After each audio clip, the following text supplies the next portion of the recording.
Live, David. Okay. Afternoon, good evening, all. Welcome to the Jamaica Diaspora UK Health and Wellbeing Branch discussion today. We have a special guest on the line.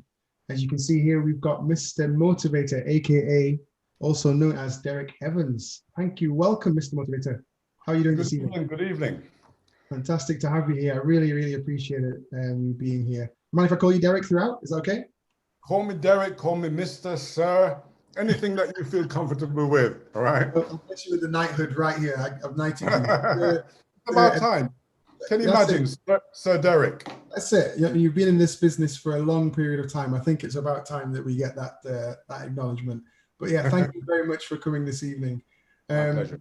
As always, folks, if you want to fire off questions, please use our channels on YouTube, on Facebook, and if you got questions throughout, we'll fire them to Mr. Motivator, aka Derrick, throughout. So first of all, thanks for joining again. And we're here to talk about health and well-being, motivation, and how to sort of achieve goals in life, especially with COVID rearing its ugly head again, unfortunately.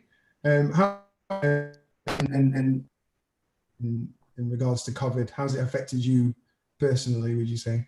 You know, when it comes to COVID, the pandemic, I view it as just being another hurricane in one's life. And if you come from Jamaica, in many ways, in Jamaica, we've been through hurricanes, and those hurricanes, we know when they're going to start. We don't know what the effect is going to be. But we all have to live together. We've all got to manage. But the thing is, our hope is that once we go through this, we come out the other side better for it.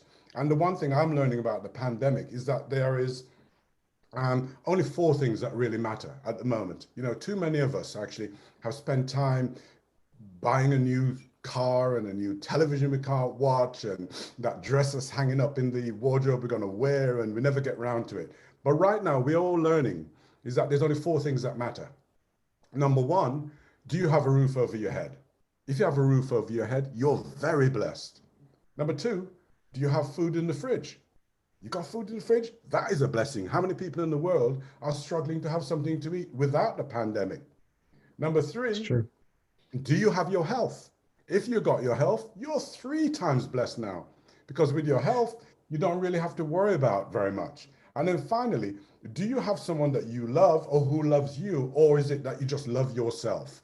If you have those 4 things in place right now, with the lockdown, with the pandemic, you are exceedingly blessed. And I think all of us need to count our blessings every single day. And I do. And that's why for me, every day when I get up, it's a birthday. I really consider it that it's a wonderful opportunity, right, to actually do so many things. And we all owe it to each other and yourself, first of all, to pull yourself back from the edge. Just when you think things are not good, things are too bad and I can't manage any longer, you need to pull yourself back to the edge, count your blessings. And once you do so, you realize you've got every reason to continue living, and there's every reason for you to have hope. Fantastic. And so I'm just intrigued at how you had this kind of personal motivation to sort of drive that. What drives you when you wake up in the morning? What drives you? What gives you passion? Well, number 1, I'm an academic. I didn't go and study mindfulness, and I didn't go to a wonderful university. The only university I went to was the University of Life. When you get to age 67, which is where I'm at the moment, yes, I know, I look good and I look like I'm only in my 20s. But the thing is, most of the things I talk about nowadays, I've lived through it. And a lot of people don't realize that, you know, the pandemic is actually no different to the hurricane. It's no different to probably losing someone you love, or maybe not getting the job you're after, or maybe having an injury and having to go into hospital. And so when you've lived through all those things, right, it gives you the ammunition to have a better foundation. And so every day I realize, right, that, listen, after being given away at 3 months of age, after being a 1-parent family and looking after my daughter on my own, there were times when I was homeless and didn't have anywhere to live, and then I had to stay in a bed and breakfast, and the council gave me a place. The one thing I knew, that if I kept working hard, that eventually everything would work out. And I'm living proof that the price of success is perseverance, that you must never give up, and you can't wait around for your ship to come in. It doesn't. You have got to swim out to that ship. You've got to, you know, if you sit here waiting, I'm sorry, that door is never going to open for you. You have got to go and open it yourself. So I believe that if you work hard and you're thoughtful and you're considerate and you're kind to other people, then I believe that amazing things are going to happen in your life. Fantastic. So you've touched on a lot of things there, and I think it's always nice to get the history of people that we have on the show. So you touched on being given away at 3 months of age there, and where were you born? Where are you from? I was born in Jamaica. I was born in Christiania, and in fact, apparently, I was conceived in the Villa Bella Hotel. So it was a chambermaid and some ruffian, right? And and at 3 months of age, my mother was, I think, it was walking through the market, and an elderly couple saw me, said, "What a pretty boy." Of course, they would say that, and they said, "Could we have him?" And Wow. that was it. I was given up, and I lived with my adopted parents in Pike, which is again in Manchester, and then in 1960, my adopted father decided to come to the UK. And in 62, I came up with my mother. Yeah. And so we lived in Leicester for the first 10 years of arriving in the UK. My adopted mother didn't like the climate. So literally she went back to Jamaica 6 months later. And I lived with my adopted dad until he left when I was 16 years of age. He left and went back to Jamaica. Wow, wow. And how did you find life in the UK? I mean, obviously you would know maybe a little different, but how did you find the life in the UK and growing up? You know, when I look back to those days, it's amazing what our preconceived ideas were. Because when you're in Jamaica, you're told everybody in England's white and snow is white and it's cold and you've never seen it. And the streets of England are paved with gold. You believe all those things. And when you arrive here and you realize that, number one, the people aren't that white. Number two, the streets are not paved with gold. Number three, snow is beautiful when it's first laid, but then after a while it's slushy and horrible. Um, it was an interesting time for me because you met prejudices, and I don't call it racism back in the 60s. I call it prejudices because that's ignorance. That's people not understanding. And so I met all that. I had to go through being bullied at school and stuff like that. And I'll always remember in those days we had a careers officer who said he would look at your grades and what you were doing and say, look, on the basis of the grades you're getting, this is the kind of occupation I think you will go into. And he had prescribed that in fact I would actually be I'd work in an office, and that's all. He said, Evans, all you're good for is to work in an office. And my very first job was in an office. And that was 500 people in this office. It was the East Midlands Gas Board in Leicester. Okay. And the computer room occupied the whole of the basement, which is like about 50 feet long. And the offices were on top. And that's what was my first job. And did you enjoy that? Was it an enjoyable experience? Was it something? Not really. I was dealing with customer complaints, and people used to rip their meters out and come and put the gas meters on my desk and say, sort that out. There's your complaint. But then a good friend of mine said, would you like to learn about stock control? And I said to him, not knowing what it is, I said, yes. And so he invited me to come and work for what was then the largest shoe corporation in Great Britain. And so I went to work for them. It was called Greenlees, which was part of the shoe corporation. And I learned all about stock control. And that was actually good grounding, because in those days, every company needed someone to look after merchandise and stock control. It was never computerized because computer system was really prehistoric in those days. And so everything was on books and cards, and that's how the information was kept. And my job was really to actually allocate shoes around their 400 shops around the whole country. And that was a good groundwork for me. Okay. And the reason I'm asking these questions is poking and prodding, just to see how your mindset was at that point in time. Did you think that was going to be your life? Did you think that was essentially what you'd be doing, working in offices, etc.? Well, I kind of believed the careers officer initially. Mm-hmm. I think when I got my next job doing stock control, at the same time my girlfriend got pregnant. Okay. So the reason why work became important was more to put bread on the table. It wasn't so much about, is this your chosen occupation? It's me recognizing what could be the bread, what could provide me with the bread I needed. So I did whatever. And there were times I was working on a building site, then I was stacking shelves in supermarkets, then I was cleaning floor in some of the department stores. I did whatever I had to do because you know, at age 21, I was actually looking after my daughter on my own. Mm. And in doing that, it meant I had to learn to plait hair. I was having to learn to, all right, I could cook from before, but I was having to actually embrace that more. I was having to actually spend time reading to her and literally doing everything a young girl needs, right, in terms of growing up. And that's what I did. But That's I maintain that that was the best thing that happened to me, because what it did, it taught me to be far more responsible than ever. It taught me about caring and looking after someone and being there, and responsibility. It gave me all those. And that's the foundation stone we all need. So every single absent father needs to realize, listen, if you spend time with your children, it is such a wonderful foundation stone for you and in terms of where you will be for the future. Yeah. It sounds fantastic that you kind of, gone back and talked about those four kind of pillar stones that you mentioned at the top of the section. Putting a roof over your head, having loved ones, and putting food on the table. So bread, as you talked about before. Sure. And It's your health. and your health. So you were looking after all of those things at the tender age of 21, making the choices, the hard choices that you had to make. Yeah. And I think that's sort of shows that, that we all can achieve that. And we just got to put our head in the right space.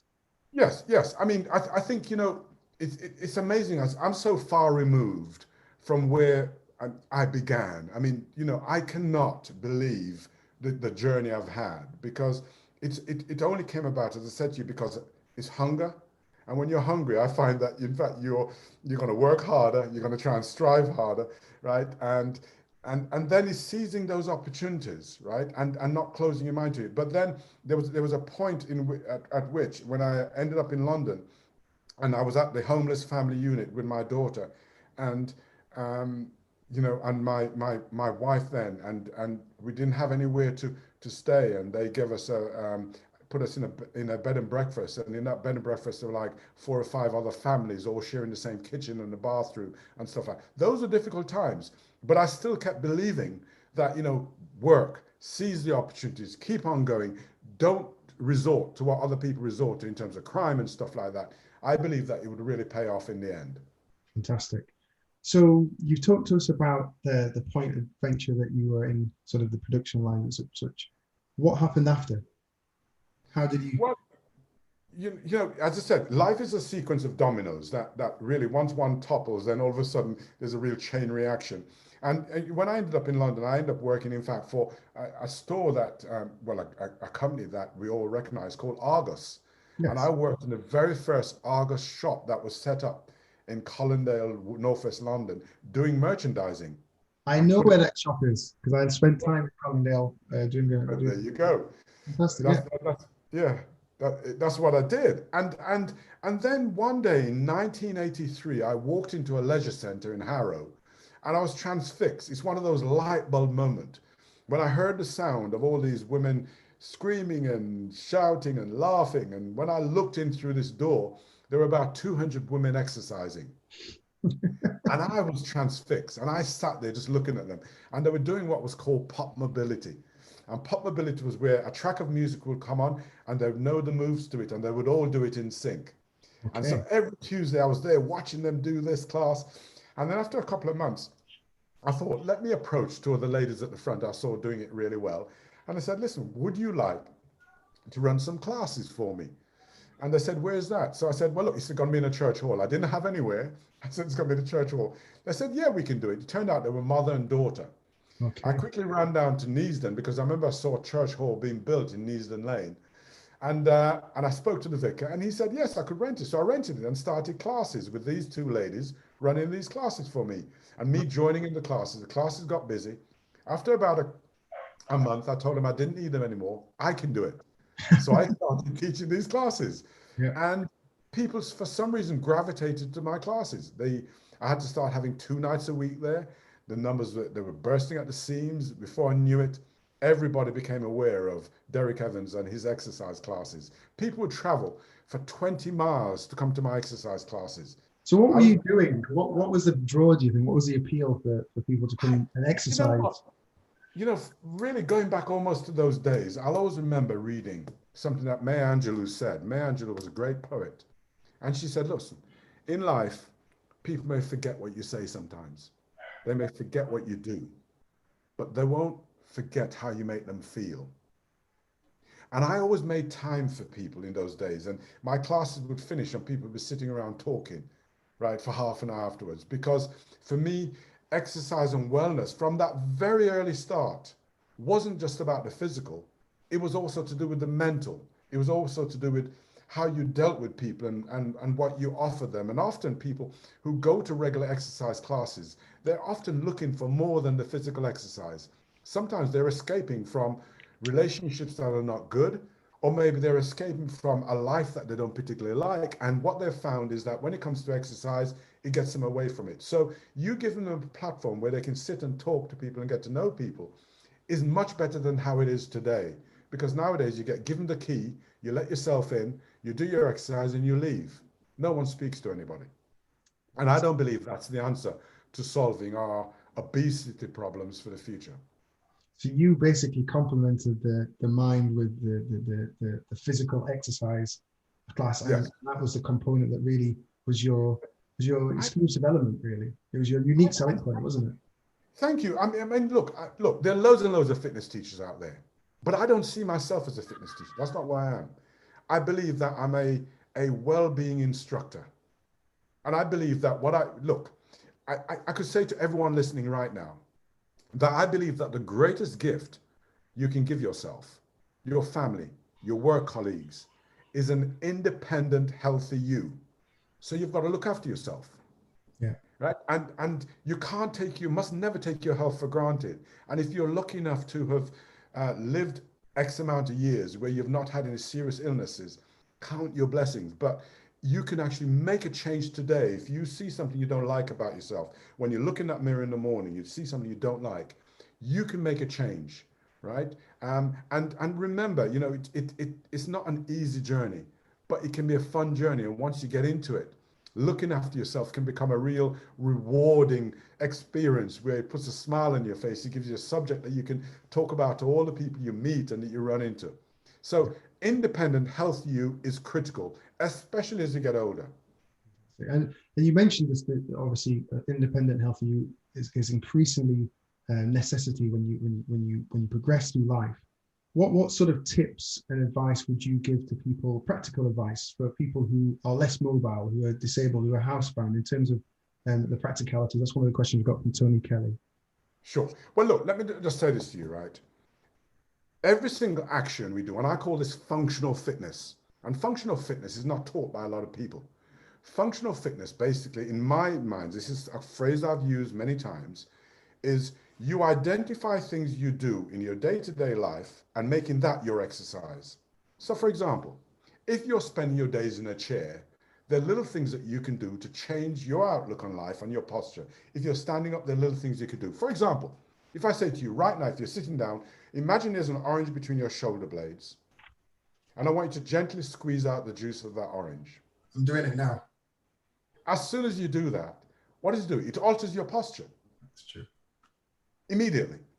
If you're walking and your shoulders are down and you squeeze out the juice, you're now up. Now, if you walked into an interview like that with your shoulders up, like you own the world, people look at you differently. So if you're sitting at home, there are a lot of stuff you can do. You can take a cushion, put it between your thighs, squeeze your thighs together. That's working the inside-outside muscles, right? If you've got an old pair of tights, get the tights in your hand, they stretch. You don't have to go to a gym. You don't have to buy any bands. You can just pull the tights apart, and that's working your upper body, right? The action of having a drink can work your biceps. So if bringing a glass up to your face works your bicep, why don't I think about using a bottle of water? So I've overloaded the muscle. So for everybody who's in a chair, there are lots of reasons why you're in a chair. It could be medical, it could be just adding on, but there's things that you can do. Right now, you can squeeze your butt cheeks together real hard and hold it tight. Imagine it's a lift door that's closing. Hold it tight. So you're going up to the first floor. The lift doors are still closed. Second floor, keep it tight. We're going to go all the way up to the 13th floor. Hold it tight. And then when you get up to the 13th floor, open the lift door. Men and women can do that. Work your pelvic floor muscles, work your butt muscles at the same time. Yeah. So you see what I'm saying? That's functional fitness. If you can stand up from where you're sitting, just stand up 10 times. Set your alarm clock, your watch, your Fitbit, or whatever it is, to alarm every hour. And every hour is to remind you to move. Because if you sit for too long without moving, the muscles get stiff, right? And if you don't use those muscles, they atrophy. And if they atrophy, you've got difficulty with muscle memory. So every hour, make a point of just standing up and sitting back down, standing up and sitting down. Do it 10 times. Fantastic. Fantastic. Ladies and gentlemen, just in case you've joined in a little bit later on, we have our guest here, Derrick Evans, aka Mr Motivator, in with discussions on health and well-being. What you've heard there is a synopsis of how you can keep fit, functional tips on how you can keep fit for those who are less mobile, disabled, or housebound. Actual gold information here. So I'm hopeful that we all take this away. So thank you.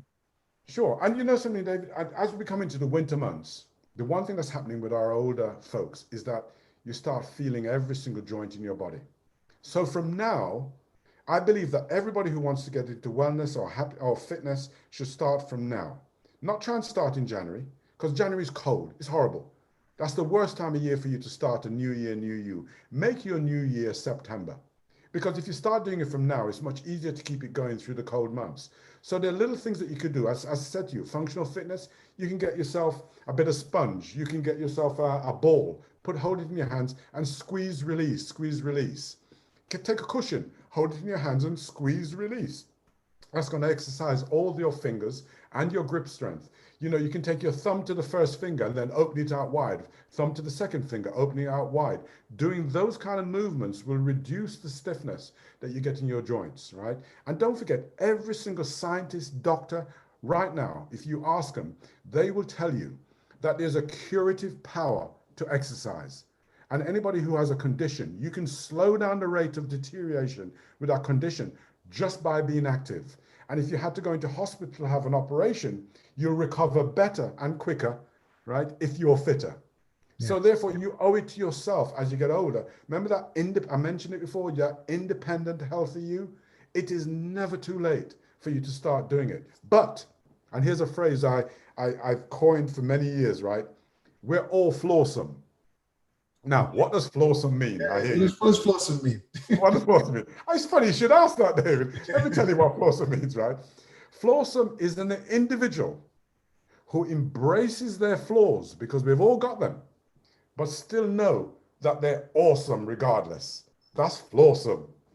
Okay, so you've heard what flawsome means. That's educational for me. So I've got a new word I'll be teaching my little son later, flawsome, so he understands from a young age. That's beautiful. So you know, the dynamics of that mean that you just go through the dynamics of it. Okay, what you've got to do is embrace. Listen, none of us are perfect, right? There are elements about us that other people may not like, but do things to please yourself. So first of all, recognize that even though you may have certain flaws, right, you are still a wonderful machine that's been put together.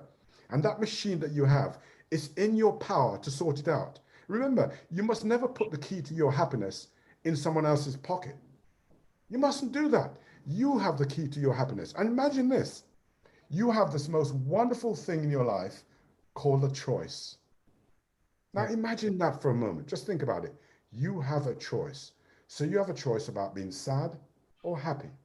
You have a choice about whether you're going to have breakfast or not. Imagine one of the most amazing choices you have. They tell us we must wash our hands for 20 seconds. How many people in the world have to make a decision about whether they drink that water or wash their hands? And yes, sir, we don't have to do or make that choice.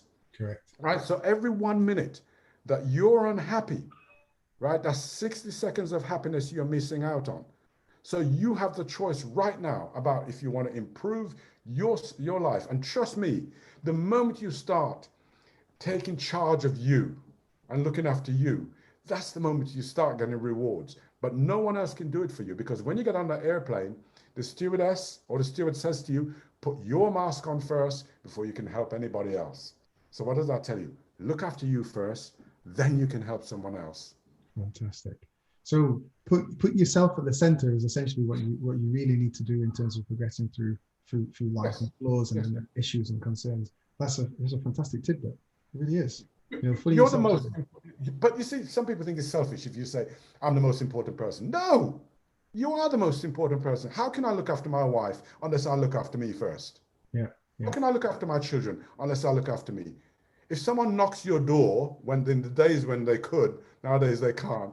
But in the days when they knock your door and they've got their problems, I say to you this: meet them down the road and talk to them down the road, right? Go out for them for a drink. That way, when you get back home, your house has not been disturbed. But the moment you let them into your home, they will come in, they'll offload on you, they'll give you all their problems. And when they leave, you'll be saying to your loved one, are we okay? Is our relationship all right? You see what I'm saying? So get the negativity out of your life, right? Always remain positive. And I say to everybody, and that's why I'm like I am. People say, are you always this happy? Yes, because I choose to be happy. I don't like the alternative. Why do I want to be sad? And if you're, listen, I've lost many friends who didn't want to be happy around me, or who had so many situations of problems that I thought, this is destroying the quality of my life. No, look after the quality of your life, and that makes you a better person, and it makes you a better colleague if you're in work, and it makes you a better person to be around. And so you, going back now, you obviously had a great time in this community church, and you were teaching and you were educating and you were motivating and you were listening, actually. So you're embracing a lot of extra thought into what you were doing there. And so what happened thereafter? How is it that you got, how was your break? What happened? What happened? I thought you'd ask that. Yeah, it's coming. I mean, normally I say to, when I've been interviewed, get my book from Amazon. It's called The Warm Up, right? Mr Motivator, The Warm Up. But let me quickly tell you, and I'll just break it down real easily. You know, for 10 years, between 1983 and 93, I tried to break into television. In those days, morning TV was TV AM. And every month I used to be down the studios down in Camden, and I'd have the editor on the floor, and I'd say, look, this is what we'll do in terms of exercise, let me on there. And he'd say to me, no, Derrick, we have a deal with a lady called Mad Lizzie, and it can only be a blonde lady with 2 children who can never do fitness on television. A black man doing fitness on television would never work. I said, it will work, trust me. He said, no. Anyhow, in 1992, Gloria Hunniford had a Sunday show called Sunday, and she said, look, I've heard about your classes. I've just been around the whole country working for the British Heart Foundation, going into leisure centres and talking to people about the importance of looking after themselves. And it was under the banner, Exercise for Life. Gloria Hunniford heard about this talk I was doing and heard about my classes and invited me onto her show. I went on, did it. At the end of the show, she said, that was brilliant. Would I like to come and train her? I said, yes, not realizing she lived all the way in Seven Oaks in Kent, and I lived in Mill Hill, which meant an hour and 15-minute journey to get there 3 times a week. But I did it. I used to go down, meet her, we'd train by the pool, or she'd have her on a bike, we'd do all that stuff. And then about 2 months later, Chris Tarrant was doing a new game show called The Main Event. Okay. And I was invited to go on as a fitness person. And on the airplane going north, it was being filmed in Manchester, was Mad Lizzie, who was from TVM, Green Goddess from the BBC, and also Eamon Holmes, who was the presenter, right, at TVM. Yeah. He was on the same airplane, and I sat right by him. Wow. So he said to me, I've heard about you through Gloria Hunniford, because they're both from Ireland. Oh. He said, would you like to come and train me? So I said, yes. But I was really busy, and I didn't make contact. And about 3 months later, he actually called me on the phone, and he said, look, aren't you going to come and train me? I said, okay, I'll come down. So I went down to the GMTV studios down in South Bank. Yeah. Met him, started training. Before I knew it, Lorraine Kelly came out, started training with me. All the other presenters and stuff were training with me in the park, just down there by the center. And one day I'm sitting in reception waiting for them to come down, and a gentleman walked in, and I always remember it till this day. He's sadly no longer with us. And I got up and I walked over to him. I noticed he had a big belly, and I prodded him in the belly. And I said, excuse me, mate, you need to sort that out. So he said to me, clear off, who the hell are you? And he stormed off into the lift and went off. I asked the lady on reception, who was that gentleman? She said, that's Mr. Peter McHugh, and he's the program controller of GMTV. Oh my goodness. I said, what an introduction. What an introduction. I know. I said, okay, what floor is he on? He's on the 5th floor. I said, okay, fine. Next day, I brought my exercise bike in, went up to the 5th floor, wheeled my bike in, I left it in his office and ran out. After I finished training with the presenters at about 12 o'clock, I went up to his office, knocked on his door, and I said, excuse me, sir, you've got my bike in your office. You need to exercise. He said, why are you hounding me? Why don't you leave me alone? I said, listen, I've heard that you're the guy in charge. You got 200 staff who work for you. You need to be healthy. You got to look after your life. He said, I don't have time. I said to him, if you don't make time, you won't have time. I said to his secretary, come in, please. I said to her, look, he needs it. Look at him. He needs to lose weight. I booked me in next week. She said, well, he can't do Monday, but he can do Tuesday. She put me in on Tuesday. On a Tuesday, I went up there, not being paid, and I got him exercising. 3 months later, he said to me, anybody who can convince me to exercise, can convince the public to exercise. We'll find a way to get you onto television. But at the moment, the advertisers say they won't advertise around a black man doing fitness on television. Wow. Can you believe it? Wow. 1992, that was. Wow. And so that was, I mean, I guess you were taken aback by that? I was thrown, but then I didn't give up. I kept training him. And one day I was walking through the main office upstairs, and I heard a lady on the phone speaking to what was then, I got to realize, was the Key Fit Association of Great Britain. And she said, look, there's a young lady who's doing the fitness on television now. She's going on holiday. Would you guys like to come in and do the fitness? So I said to her, please put the phone down. Let me just talk to you. Yeah. She put the phone down, and I knelt down by the side of her and I said, look, give me a chance. If this lady's going on holiday, let me do it. She says, well, you must be the guy that Peter McHugh told us about. I said, yes. She says, well, have you done it in television? Have you worked in? I said, no. She says, well, leave it with me, but the advertisers don't want to advertise. Let me think about it. 2 weeks later, she called me up. She said, look, will you come in? And we want to run through what you would like to do. So I went in. She says, well, you've got to rehearse it. I said, no, I can't. That's not how I teach. I said, I'm totally impromptu. She says, well, the cameras need to know where to be. I said, well, tell me how the cameras work. She says, well, when the red light comes on, it's on you, and there's 5 cameras. And I said, I'll tell you what, I will do it like I'm teaching a class. So I'll say, come to this muscle, the bicep muscle, the camera will come in. I'll say, okay, come with me down to the floor. The camera will come down to the floor. That's it. And we did it on the 23rd of August, 1993, and the phone lines jammed. Beautiful. Jammed. Absolutely. For the whole week, every session I did, it jammed. Mr. McHugh thought I had my friends calling in, jamming the lines. So he said to me on the Friday, I'm going to give you another spot at 10 to 8. He said that will test whether, in fact, it's you getting your friends to call in. 10 to 8, I did it. And I'll always remember it was a Bob Marley track I did. And after I finished, I came upstairs, and everybody in the main office stood up and applauded. Wow. And Mr. McHugh invited me to his office, and he said, look, we'd like to offer you a job. And that was it. That was the break. Peter McHugh, R.I.P. Thank you for giving Mr. M his shot there. I'm going to take a little bit of a break. So essentially, I want people to recognize that we've got Mr. Motivator, aka Derrick Evans, on the show today. Today's show is brought to you by the Jamaican Diaspora UK and sponsored by Victoria Mutual, supported by Jamaica Moves UK and Jamaicans Inspired. And we're taking questions for Mr. M. We're going to have this, obviously, it's broadcast on YouTube and on Facebook, but will be also be posted onto YouTube for viewing thereafter. So thank you again, Mr. Motivator. Derrick, I keep calling Mr. Motivator. That's how I see you.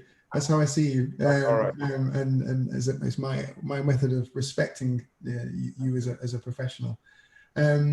Now you talked about there, poking Peter in the tummy, and inspiring. I'm hopefully inspiring him to sort of change his exercise habits. Would you have any practical advice on how to make an exercise a habit? It's a question that's come in here. People sometimes start at the gym, and you talked a little bit about starting in the January and not starting in January, starting now, and then we stop. So how do we make it a habit? Okay. I think every single one of us are different. I mean, my kids would tell you, I've never forced them into doing exercise.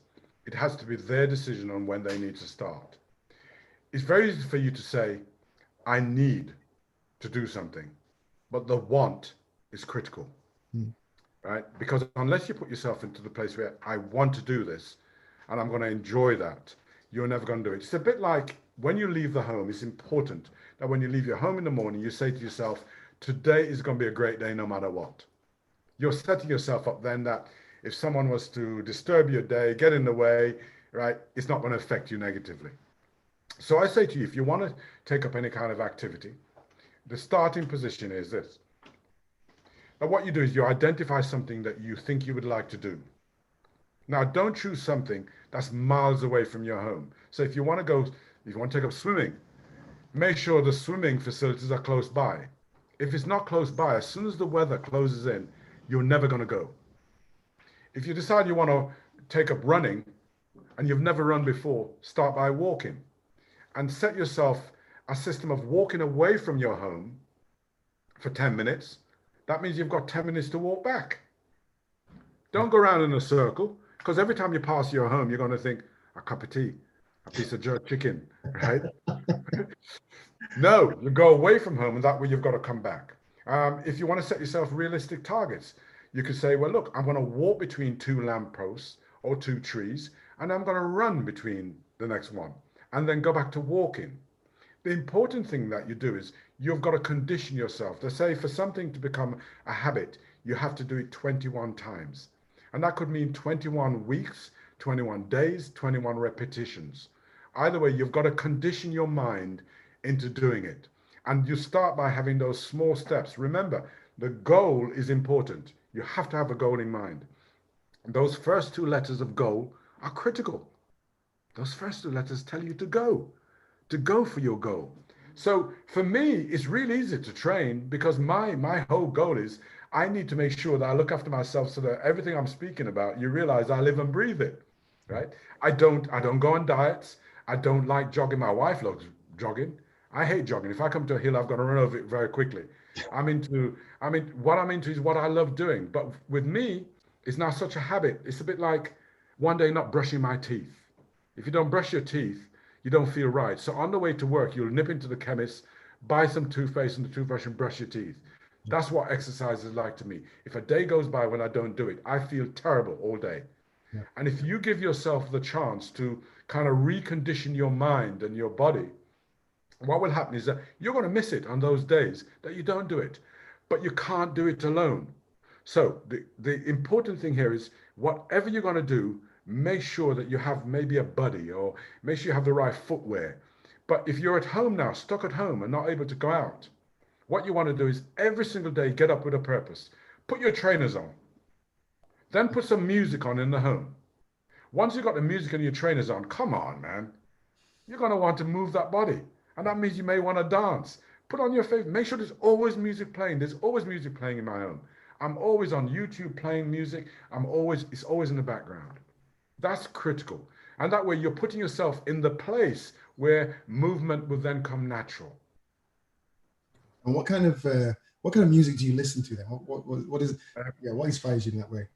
You know what? Everything. I've just done a radio show. The past 2 Sundays on Scala Radio, I did a 2-hour show each Sunday. And what we did was we looked at the relationship between classical music and running, because some research was done at Brunel University, which shows that when you start doing any kind of exercise like running and you don't have music, you notice all your surroundings. You notice the building, the people walking towards you, the cars going by. But after about 15 or 20 minutes, you start to notice the internal pain. Your knees hurting. The air is really cold going into your lungs, right? You found that your lungs can't open up enough, right? You're aching in all kinds of places. But if you have the right tempo music playing in your ears, it keeps you in that state of never going to the internal you. It keeps you in that state where, in fact, you're still looking at the surroundings, still enjoying it. So I use all kinds I've got African music. I love Latin music. I love salsa. I like my reggae and all that kind of stuff. Whatever empowers me, because I do every single year. I'm normally booked into about 14 music festivals all around the country, some in Europe. And at all of them, I use a variety of different music. And it's all to do with the mood I'm trying to create. And because, remember this, if you're having a depressing time at the moment, music can rescue you. Music can take you to a place which has happy memories.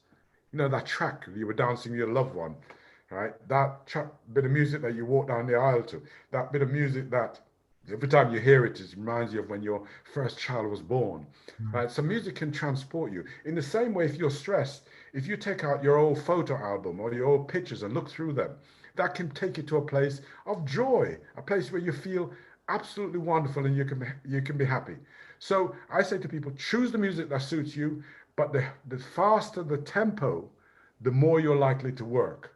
Yes. Yeah, that makes perfect sense. We're going to change track just a little bit from music to sort of diet. It's another question that's coming in. Are there any effective diet? I think people want that silver bullet of a diet, but I guess, are there any tips that you would give in regards to diet? And I guess, there are lots of fad diets that are out there that people hear about, and I guess people just want a bit of information, tips. I say this, David, look, people make bad choices. I don't believe that there's a bad diet out there. I think we have a willpower that ensures that whatever we eat, we overeat. So for example, I actually don't believe in diets. I believe in sensible eating. Mm-hmm. So sensible eating means once a week, I have my ackee and saltfish, I may fry my dumpling, I may boil my yam, right? But I won't pile up my plate. When I cook up, in fact, in England here, all you can do is get your tin of ackee. Yeah. When I cook up my ackee and saltfish, that will last us for 2 days, sometimes 3 days, and there's 2 of us eating it. Yeah. Right? So it's a question of you ensuring that you have a balanced way of eating. Nothing wrong with a bit of what you fancy. And what I do with things like chocolate, for example, once a month I have chocolate and crisps, because for some reason I love chocolates and plain crisps, but I'll only have it once a month, and it's a reward thing. I don't eat meat because I found out about 20 years ago, when I kind of cut meat out of my diet, I found my digestive system worked far better. When I ate meat, it kind of sat in my stomach for a while. Yeah. But if you like meat, eat meat in moderation. I love fish and loads of vegetables, but also something I've been trying recently. And it all depends also, by the way, let me backtrack a little bit. Depends on your age. If you're age 65, you've done exceptionally well. So who am I to say to you, change your diet now? Wrong. Modify your diet. Don't give up on all the things you enjoy. You're crazy. That's what's kept you alive till age 65, right? Don't change it drastically. Have a bit of what you fancy. You want your fried dumpling? Have your fried dumpling. You want your fritter? But make sure you cook good, because I'm the only person who can cook fritter. I'm going to have to do one for you guys. Oh, wait a minute, Mr. Motivator. Wait a minute. When we do my fritters, right? Let me tell you something. My fritter, saltfish fritter, have saltfish in it. When you buy your saltfish fritter in a Jamaican, you're looking through it, trying to find the saltfish. They're trying to monetize. That's all they're trying to do. But yeah. So my answer, my thing, what I'm trying to say to people is, forget diets. If you stick to a diet, it will only last for a while, and as soon as you stop, you're going to put weight on. One thing you could try, and it's something I've been trying now for the past 5 weeks, I just as an experiment, is having I don't eat, say, between 9 o'clock in the evening and normally around 12 o'clock the next day. So I'm going for around 15 hours without eating. I drink water and stuff like that. And then at 12 o'clock, what I do is I know that because I'm not eating meat, I need a lot of B12 and stuff like that, and iron. So what do I have? I'll have bananas. In fact, I eat ready break, which is like your oats. I put in slice up bananas and put it in there, and grapes, berries, put it all in, and that's what I eat at midday. Then I have my dinner, normally at around 4 or 5 o'clock I have my dinner. And then around 8 o'clock, I maybe just have a sandwich, and that's it. So all my eating is done in a very short period of time. And I actually like that. I'm really enjoying it. Initially, I had headaches when I tried to avoid having my breakfast at 8 o'clock in the morning, because I used to have slice of toast with peanut butter, banana, and a cup of herbal tea. Now that's all gone. I don't touch that at all. So find what suits you and then work with it. And I think you find your body will respond. But remember this, if you want to lose weight, your energy output has got to be greater than the energy going in. Correct. So what you do need to do is you need to look at that. But at the same time, don't deprive yourself, right? Listen, enjoy your life, moderate in terms of what you eat, but don't go overboard on it, because you're just messing up your metabolism. Fantastic. Mr. Motivator, I keep calling you that, but Mr. Motivator, thank you so much for this inspired talk. We have been going for 45 minutes, believe it or not. No, I can't believe it. It's just time flight, because we're having great fun and great discussions. So please fire in the questions, and we'll take it from there. I'd like to just touch on one thing, and I don't want to go more into your book because I want people to purchase the book. I want people to read the book, and get into the book. But one question that will come through is how you got the name Mr. Motivator. You know, I'll always remember I was sent out to go on the road, to go into shopping centers, and we do it live going into the station. And it was this morning, and this morning was being presented by Richard Finnegan and Judy Finnegan and Richard Madeley. And I'd go out into the shopping center. I remember one day in my ear, they said, "Are you ready to go, Motivator?" And I thought, you know what? That's it. So when I heard that, immediately the Mr. happened, and I registered it immediately. That was the best thing I ever did. Right? Because now I own Mr. Motivator. It's registered across a whole number of different areas, so no one can actually use my name without my permission. But you know, every one of us, I believe that every life can be an inspiration to other people, right? And so what we do need to do is we need to be careful about what we leave behind, the footsteps we leave behind. And so I'm really protective about Mr. Motivator, because I believe that I want you always to look at me in a positive light. And I want every time that you hear my name mentioned, it either brings a smile to your face. And trust me, that's where I am in the market at the moment. And so when the lockdown happened, I thought, with all these festivals being cancelled and stuff, no one wanted Mr. Motivator. What am I going to do? And I said to you about opportunities. So I wrote to a number of companies and I said, look, I can do some 12 minutes of exercise for you, and I can do a 12-minute talk. Immediately, I had a response back from Talk, who said, look, we'd love you to actually do a talk to all our staff, and also do a 12 minutes of exercise. So I did that for them. They rebooked me again to do it.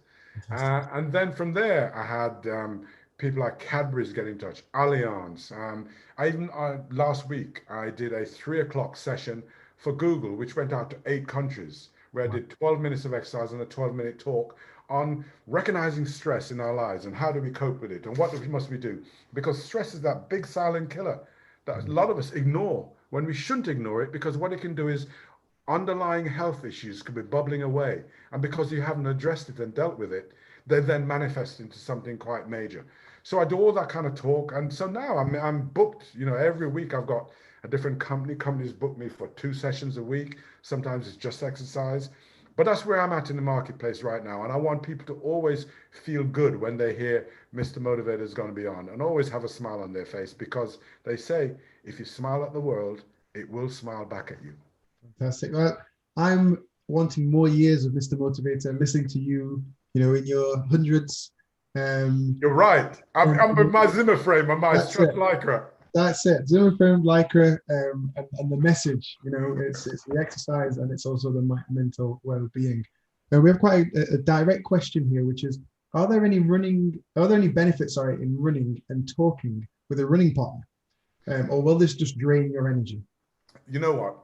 Running and talking is a good measure of whether, in fact, you're doing it sensibly. There's a chart. If you get time, anybody, just go on to Google and put in perceived exertion chart. Perceived exertion's got some little numbers by the side of it.